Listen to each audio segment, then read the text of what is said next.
Olá, queridos amados irmãos, graça e paz a cada um de vocês, sejam todos muito bem-vindos e bem-vindas aqui ao nosso canal. Que alegria poder nos encontrar mais uma vez para juntos meditar a Palavra de Deus. Hoje, nesse domingo, dia 22 de junho de 2025, nós celebramos o 12º domingo do tempo comum. E a liturgia de hoje propõe para a nossa reflexão a primeira leitura, extraída do livro de Zacarias, capítulo 12, versículos de 10 a 11, depois de 13 a 1. O salmo responsorial, o salmo 62, a minha alma tem sede de vós como a terra sedenta, ó meu Deus. E nós temos então na segunda leitura, extraída da carta de Paulo aos Gálatas, capítulo 3, versículos de 26 a 29. E hoje a liturgia então nos convida a podermos então refletir quem é a pessoa Jesus. Quem é Jesus para você? Se você então quer encontrar a resposta para essa pergunta, a qual a liturgia de hoje norteia e traz para nós, vamos até o final, para que você possa ter a ajuda das leituras de hoje e da liturgia, para poder então dar a resposta correta e acertada dessa pergunta. E o evangelho de hoje, ele propõe para a nossa reflexão o evangelho de São Lucas, capítulo 9, versículos de 18 a 24, que vai nos narrar o seguinte: certo dia, Jesus estava rezando num lugar retirado e os discípulos estavam com ele. Então Jesus perguntou-lhes: quem diz o povo que eu sou? Eles responderam: uns dizem que és João Batista, outros que és Elias, mas outros acham que és algum dos antigos profetas que ressuscitou.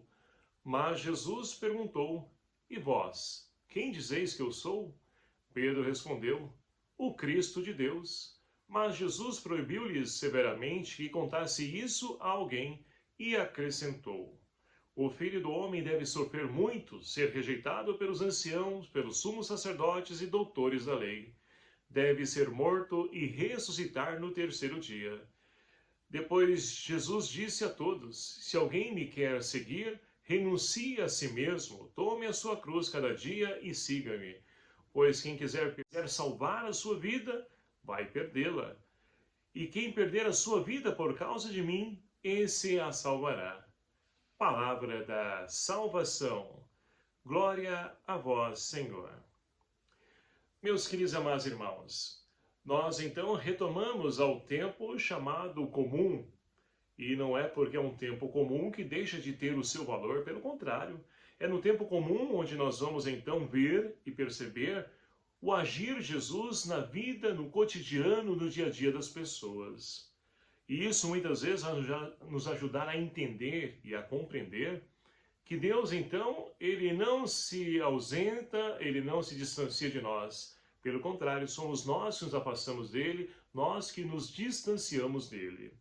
E assim então, a liturgia de hoje nos convida a dar a resposta: e vós, quem dizeis que eu sou? Vocês já se perguntaram, quem é Jesus para mim? E é claro que não basta essa pergunta você então jogar lá no Google, né? Ou pegar ali o Catecismo da Igreja Católica, ou você olhar ali na Bíblia, né? Por quê? Você vai encontrar a resposta lá? Sim, mas uma resposta que não te preenche e que não te satisfaz enquanto ser humano. Por quê? Para poder de fato saber quem é Jesus, cada um tem que ter a sua experiência com ele. É como eu costumo dizer, como o namorado ele vai conhecendo a sua namorada até se tornar a sua esposa. Ou seja, ele não começa já conhecendo, eu sei o nome dela, eu sei quem é ela. Não, isso é muito pouco, né? Você vai conhecendo o nome dela, onde ela mora, os pais, o gosto, o pensamento, enfim. E tudo isso se dá como? É no relacionamento, é na intimidade.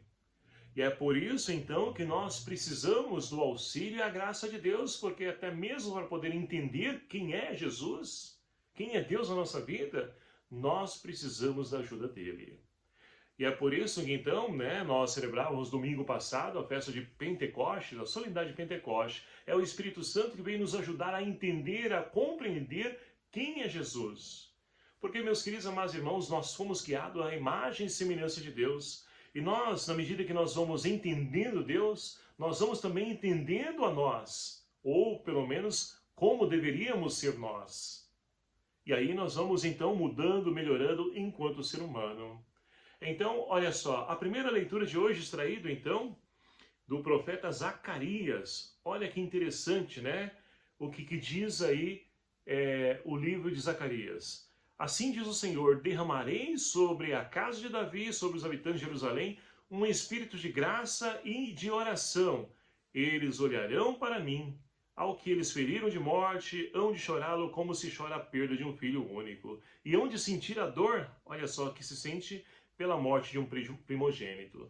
Ou seja, esse livro do profeta Zacarias, ele foi escrito, né, cerca do terceiro século antes de Cristo, onde então, né, já havia a questão dos gregos, da sabedoria. Então é por isso que esse livro, ele faz muita menção do Messias, daquele que haveria de vir, aquele que veio então para salvar o povo. E é claro que para nós hoje é fácil dizer que isso se cumpriu em Jesus Cristo, mas naquela época, né, não era tão fácil. Por quê? Olhando a realidade à sua volta, só vinham situações contrárias diante daquela promessa do Senhor. Então, também nos dias de hoje, muitas pessoas olham, né, à volta, só veem problema, dificuldade, corrupção, injustiça, violência, guerra. E onde está Deus? Ora, Deus continua no mesmo lugar dele. Mas, olha só, para poder enxergar esse Deus presente na história, nós precisamos então dos óculos. E que óculos é esse? Óculos que a gente faz em ótica? Não, os óculos com a lente da fé. É na fé, meus queridos amados irmãos, que nós vamos então entender e perceber Deus agindo nas entrelinhas da história. Foi assim que o povo viu, através de um rei, Deus agir, né, em favor e em benefício do povo. E assim também nos tempos de hoje, nós vamos enxergando nas pequenas coisas o agir de Deus, o mover de Deus. Deus que não nos abandona, pelo contrário, está sempre no meio de nós. Então, olha só, nós precisamos, de fato, do auxílio e a graça de Deus, do Espírito Santo, né, para poder compreender e enxergar o agir de Deus e também entender quem é Deus, para que assim nós possamos dar a resposta à pergunta qual o Evangelho de hoje traz para nós. Mas olha só, antes, né, para poder então concluir essa primeira leitura, o Salmo responsorial de hoje nos convida a podermos então buscar esse Deus incessantemente. Como assim? Olha só a resposta do salmista hoje. A minha alma tem sede de vós, como a terra sedenta, ó meu Deus. Meus queridos amados irmãos, quantas pessoas hoje de hoje têm sede de Deus e buscam, né, beber água, beber outras bebidas alcoólicas, enfim, vão bebendo de tudo, mas não buscam essa água viva que somente Jesus pode nos dar e nos oferecer, porque é ela que então, ela que de fato, ela mergulha e preenche e mata a sede a qual o nosso coração, nossa alma deseja, busca diretamente e constantemente. É como aquela samaritana, né, que Jesus então, lá no capítulo 4 do Evangelho de São João, ele então encontra uma mulher pegando água e ele pede, dá-me de beber. Mas Senhor, eu sou samaritana, enfim, começa todo aquele diálogo, né? E ali Jesus então vai falar de uma água viva e ela então vai pedir o que para Jesus? Senhor, dá-me então dessa água para que eu nunca mais tenha sede. Então esse é o desejo de cada um de nós, mas as pessoas vão buscando nas drogas, no álcool, prazeres da vida, vai buscando as coisas materiais, em tudo, mas não busca aquilo que de fato preenche e mata a nossa sede. Que somente Deus tem para nos oferecer essa água viva. Então o salmista nos convida a buscarmos então esse Deus água viva para que ele possa saciar a sede que nós temos e a humanidade também tem de Deus. A sede de amor. É esse o caminho a qual nós então somos convidados a trilhar. E aí, meus queridos amados irmãos, nós podemos avançar um pouquinho para a segunda leitura de hoje, porque Paulo escreve à comunidade dos Gálatas e vai dizer o seguinte, olha só, vós todos sois filhos de Deus. Ah, mas aquele fulano que extorquiu, aquele que matou, aquele que desviou verba, também é filho de Deus. Mas, infelizmente, né, como disse, vão buscando a felicidade, se preencher com coisas materiais, roubando, tirando, desviando verba. É esse o caminho, porque muitas vezes não lhe foi apresentado o caminho correto, Ou até foi, mas ele fez outra escolha. Mas esse que fez outra escolha, ele sabe o caminho correto e sabe que aquilo que ele fez de errado, ele vai ser punido, ele vai ter que pagar por aquilo. Então, todos nós, filhos de Deus, nós precisamos agir como? Como filhos de Deus. A imagem e semelhança de Deus. E daí a importância de nós sabermos quem é Deus, quem é Jesus para nós. Porque somente assim nós vamos, de fato, compreender o sentido da nossa vida, o sentido da nossa existência. E olha só, Paulo, finaliza ainda dizendo na segunda leitura, o que vale não é ser judeu, nem grego, nem escravo, nem livre, é ser cristão, é ser filho amado de Deus, é ter fé em Deus, é agir como cristão. É isso que dá sentido à nossa vida, para que nós possamos também nós ser herdeiros da promessa que Deus fez a Abraão e toda a posteridade. Então é esse o caminho a qual então nós devemos trilhar. Mas olha só, para isso é preciso então dar a resposta, quem é Jesus para mim? E aí nós podemos voltar para o Evangelho de hoje. Olha só que interessante, o Evangelho de São Lucas, ele é muito importante, no sentido de que ele mostra Jesus sempre em oração. E nós, estamos constantemente em oração? Antes de poder então tomar uma decisão na nossa vida, fazer uma escolha, nós rezamos pedindo a Deus uma direção? Jesus nos apresenta esse caminho, olha só, ele estava rezando em um lugar retirado e os discípulos também estavam com ele. Jesus apresenta o caminho, a oração é fundamental na vida do cristão. E a oração é um meio de intimidade para que eu possa ali falar com Deus, estar junto de Deus. E assim, com certeza, nós poderemos ali extrair a resposta tão fundamental para a nossa vida de quem é Deus para nós. E olha só, Jesus então pergunta para os seus discípulos, quem diz o povo que eu sou? Ou seja, Jesus não está preocupado para saber se ele vai ter ali tantos seguidores no Instagram, no TikTok, no YouTube, lá no canal dele no YouTube. Não está preocupado com isso. Ele quer saber como as pessoas estão vendo ele. Porque muitas vezes, nós que estamos dentro de um problema, de uma situação, nós não conseguimos ver. Porque nós estamos de dentro. E de dentro, para fora, a gente não enxerga. Agora, quem está de fora, ele consegue ver ali. Ele consegue nos ajudar a poder entender. E é por isso que Jesus pergunta para os discípulos.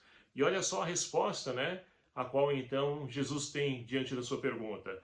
Uns dizem que é João Batista, outros que é Elias, ou algum dos profetas antigos que ressuscitou. Aí Jesus disse, olha, tudo bem, fazer o quê?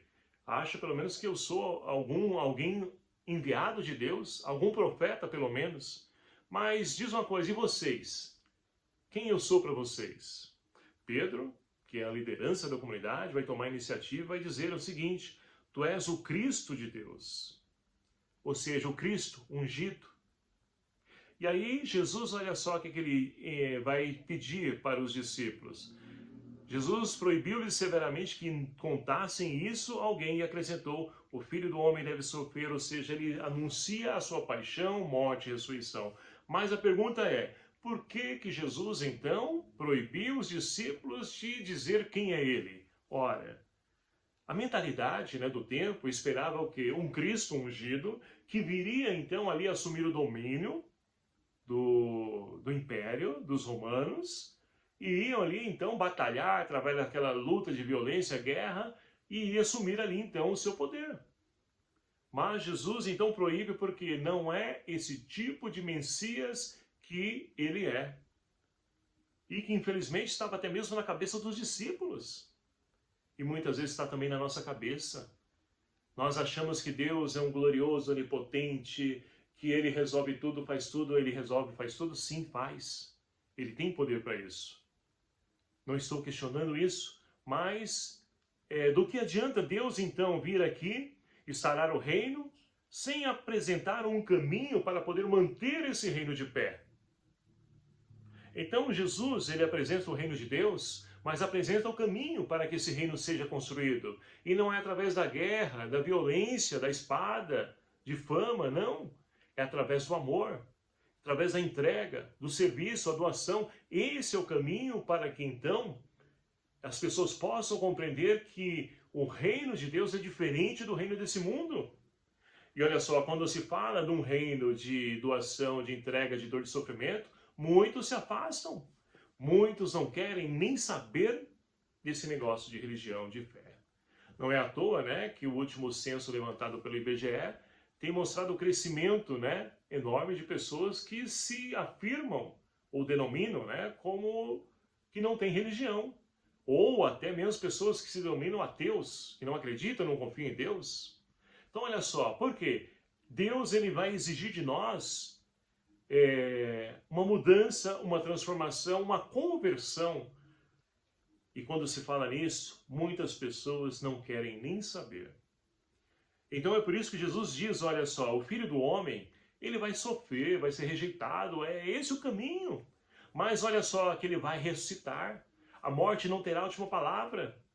E quantas vezes, meus queridos amados irmãos, nós até sabemos quem é Jesus, o que ele quer de nós, mas nós fazemos vista grossa, queremos continuar no mesmo erro, no mesmo caminho, e não tem como, né, você andar com um pé aqui e um pé lá. Uma hora vai se afastando dos caminhos que são distintos, e uma hora a gente vai ter que tomar uma posição, ou você vem para esse lado, ou você vem para esse. Agora, uma outra pergunta em cima da pergunta do Evangelho. Que caminho eu quero seguir? O caminho do mundo ou o caminho de Cristo? O caminho da vida ou o caminho da morte? Então que nós possamos aproveitar essa liturgia de hoje, rezar, para que nós possamos dar a resposta e a nossa resposta seja favorável a seguir Jesus Cristo. Mas olha só, devemos ter consciência e clareza que seguir Jesus não é nada fácil, ainda mais nos dias de hoje. Não foi fácil para os discípulos e não será também para nós. Vai exigir de nós renúncia, conversão, fazer escolhas, né, duras muitas vezes, palavras que muitas vezes é incisiva, mas devemos ter a clareza de que nós estamos no caminho certo e nós queremos seguir Jesus e queremos ir com Ele até o final, mesmo que isso doa, mesmo que isso leve também à dor, ao sofrimento, à morte, mas nós queremos que a vida em Cristo, ela tem a última palavra para aqueles que também trilham e seguem os seus caminhos. E que nós possamos então afirmar, como Pedro, que Jesus é o Cristo de Deus, que é o nosso Salvador, que Ele é o nosso Redentor. Que o Espírito Santo de Deus nos fortaleça, nos anime, nos encoraje na nossa missão, para que, construindo, ou melhor dizendo, sendo construtores, né, de esperança, como é a proposta, né, desse ano jubilar que nós estamos vivendo esse ano, que nós possamos levar a esperança ao coração de tantos irmãos necessitados, mas primeiramente nós devemos ser portadores de esperança. E que Maria Santíssima, ela interceda por nós, nos ajude a viver e que nós possamos ser de fato portadores de esperança. Louvado seja o nome do nosso Senhor Jesus Cristo, para sempre seja louvado. Obrigado a você, meu querido amado irmão, que nos acompanha aqui no nosso canal. Que alegria poder estarmos juntos, refletir, rezar com a palavra e que você possa me ajudar a evangelizar também. Como? Compartilhando, divulgando esse vídeo, esse canal para os seus grupos do WhatsApp, para as mídias sociais. Vamos fazendo com que a palavra de Deus ajude outros irmãos a poderem encontrar com Cristo e saber quem de fato é Cristo para toda a humanidade. Eu espero e conto com a sua ajuda. O Senhor esteja convosco, Ele está no meio de nós. Por intercessão de São João Batista, abençoe-vos o Deus Todo-Poderoso, Pai, Filho e o Espírito Santo. Amém. Deixo aqui meu abraço fraterno a cada um de vocês. Até o próximo vídeo, se o Senhor assim nos permitir. Espero por você. Até lá!